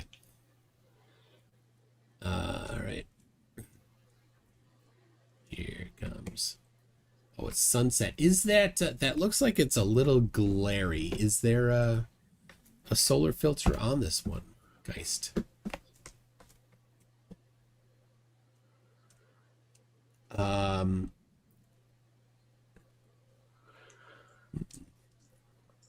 Looks like it's it's getting a little compressed. You can see that. Oh, lots of refraction happening there. That's pretty cool. So, when the flat earthers are like, ancient cultures thought that the earth was flat. Like, well, ancient cultures also had explanations for how the sun set. They said it went through tunnels. Are you going to take their suggestions on that? Yeah. So, well. Yeah, and I mean, some ancient cultures knew that the Earth was a sphere or spheroid. Yeah. I mean, the Greeks had come to that conclusion about 2,500. Yeah, over 2,000 years ago. But I'd ask the Flers when they talk about ancient knowledge, when they have a medical condition, would they rather go to a doctor who practiced medicine 2,000 years ago or current medicine? Dude, after Mario's answer to getting paid an hourly amount, where he refused to accept that he would insist that his employer use math, they would say the same thing. They'd say, well, modern medicine, blah, blah, blah. So yeah, they're gonna I right the hand. I asked him, if you get an infection and you need an antibiotic, he's like, I never need that. I don't need that. I've never had one. I've never needed. Seriously. I guess he just gets I guess he just puts the leeches on. Yep. It puts the lotion on its skin. Different context. All right, and let's see. Number 10 was airplanes, and we didn't get into it, but I'm certain that he was going to talk about how planes, they fly straight and level, something like that. So, anyway. They fly level. They what? They fly level. They do. Level with the surface of the Earth. Yep. Again, a redefinition of the word level. Fine. Send us the measurements. Oh, that's math. I don't need math. Heat shield. They barely fly level. That's true. I've been on a plane. Yeah. Yep. Those are no fun. So. Yeah. Well, that's turbulence. That's just. Well, yeah, but that's not straight. No, it's not. And that's not level. No. And actually, they don't even fly level because if you set your throttle at a certain amount, as you burn fuel, you're able to fly slightly higher. True. Because it's less mass. So, yeah. And their answer to that. So this goes to the their NASA admits stuff, where it says it's a linear equation for a plane that is rigid, doesn't change in mass, is in stationary air. Right? There's no wind over a flat, non-rotating Earth. They ignore these things here, and I've brought up mass, consistent mass. They're like, well, jet fuels are fake. Jet fuels are hoax. Like, oh, you can't be serious. Mass. You can't. I've actually read the paper. It's from, I think, 1971.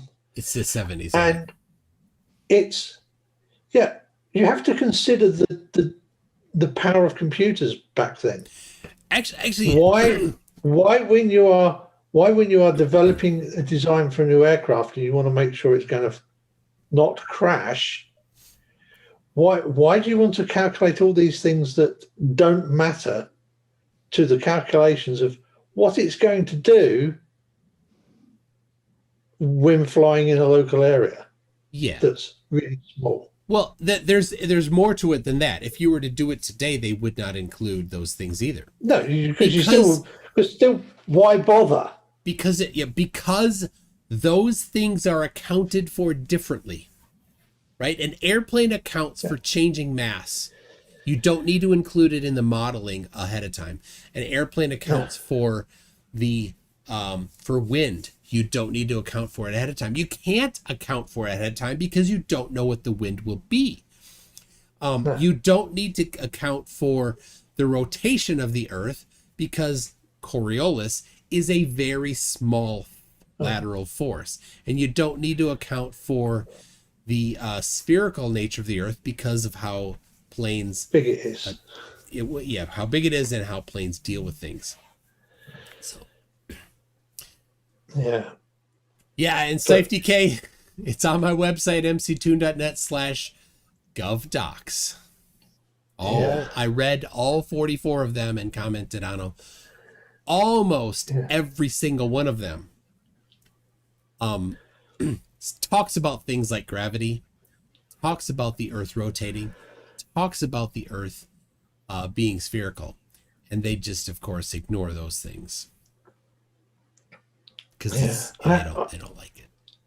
I have to say, flying is quite easy. Taking off isn't that hard. The really difficult bit's getting back on the ground again in one piece. Landing, especially those sudden stops at the end. Don't. If you don't do it well. I didn't get to go solo on my gliding course because I didn't break an aeroplane, but they did have to take it out of service for inspection because I arrived rather hard. I would have put the main wheel through the top of the wheel box, but fortunately, the other side of that 3/8 piece of plywood was the instructor's seat, so his bum was very firmly strapped to it. Oh, he didn't like that though, did he? No, he didn't like that at all. Oh, ouch. And my kid, he might have done his first solo today.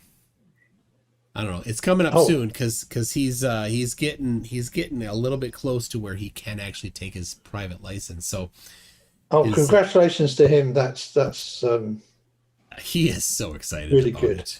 He's so excited. I'll bet. So that is. I'm really happy. Because I don't know about. Go ahead, Alan. I was going to say I don't know. I'm not quite sure.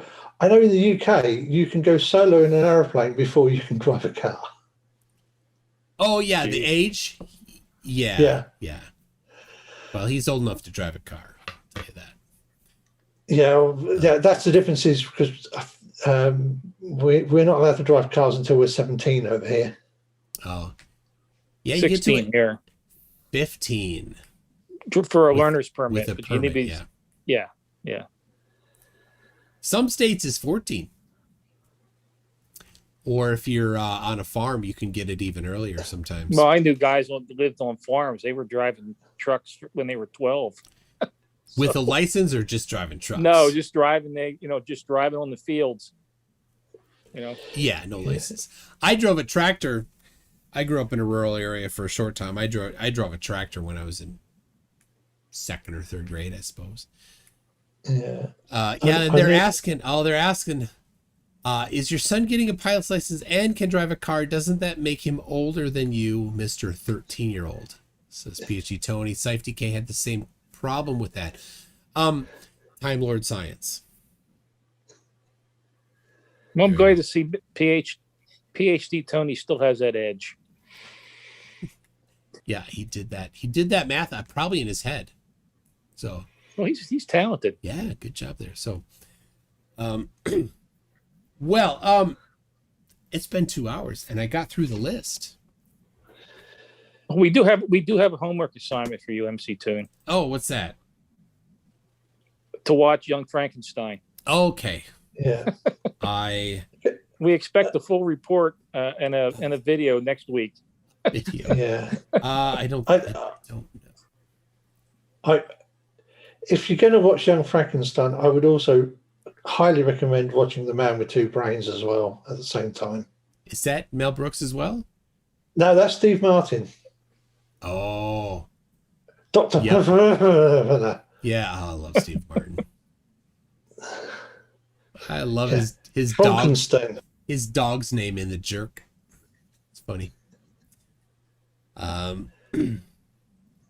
Anyway, let's see. Oh, sure here. All right, so I'm going to wrap it up here. Be looking for the video on Thursday, hopefully, on Mark Steele going Karen in a city council meeting. Looking forward to that. Oh, I am so looking forward to that. I think they're going to bar Mark Steele from Tyneside completely after that one, probably.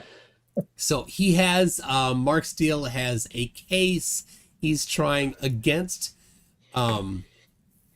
Gateshead City Council because he claims that they installed 5G in the streetlights and all sorts of claims about what 5G is, which of course is all wrong. Which is that's coming up next month, and he's not an expert, even though he says he is. But there is an expert that has just volunteered free services to the Gateshead City Council to come and appear in that trial, should it get that far.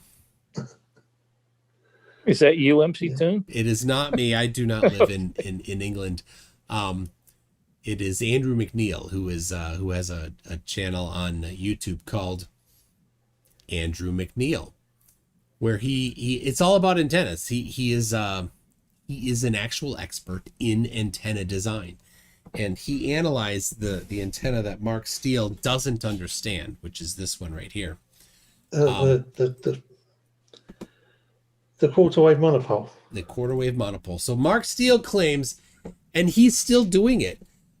He says, look, there's a conductor on this side and none on this side, and this is a resistor. Therefore, it is a directional antenna, which even if you took him at, it's wrong, right? Because in order to have an antenna to not go this direction, you'd need what would cause a electromagnetic wave to reflect, which is a grounded surface. There's no grounding here, right? And he doesn't understand that, even though in the documents that he has cited talks about it, but he's not capable of reading.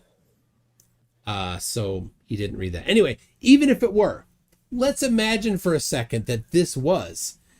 Now it takes it from an omnidirectional to 180 degrees or more probably, but that's still not high gain, number one. Number two, you can't aim it. It's on top of these light poles and it's fixed. It doesn't turn. You can't have it go somewhere else. And he's like, it's a scanning, targeting, acquiring radar. You can't aim with it. I'm surprised he doesn't claim it's a directed energy weapon. He does. That we recovered from Roswell. It's alien technology that alien. We can't understand. And if I remember correctly, that's 432 megahertz, isn't it? So it's not even really 890. Oh, it's in it's 862. 868 and 860. This is actually 869. And it's 25 milliwatt. And he knows that it's 25 milliwatt. So here's the deal. You do the analysis, the EIRP analysis on a 25 milliwatt and radio, that taking him at his false claim, that radiates in 180 degrees. At 1 meter, it's not. It's ridiculously small. Wasn't he interviewed by some TV station in the UK, and they were out on the street talking about this stuff, and he says Vice. the bird, it killed Vice. the bird, and there's birds all over the place. Yep, that was on Vice. You can watch that on YouTube. Yeah. So yeah, there it is. This is the core of his claim, that Gateshead City Council installed this, and it is 5G, and it is a direct energy weapon. It is nothing of the sort in any of those cases. So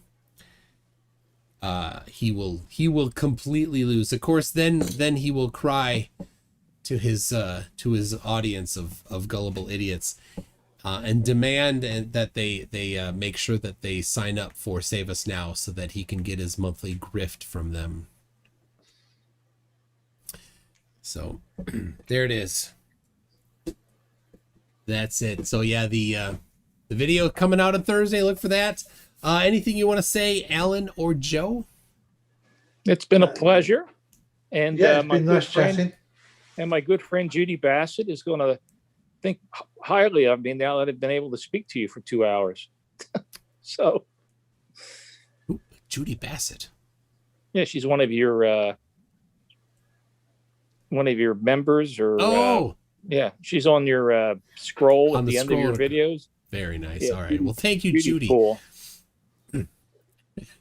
Hello, Judy. So, If she's listening in Finland.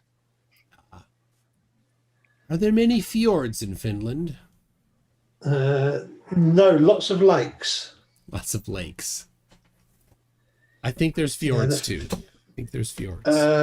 I thought the fjords are mostly down the Norwegian coast. Yeah, Norway. The west coast of Norway is filled with, like Fjords. Flom and all those places, Tromsø, and beautiful.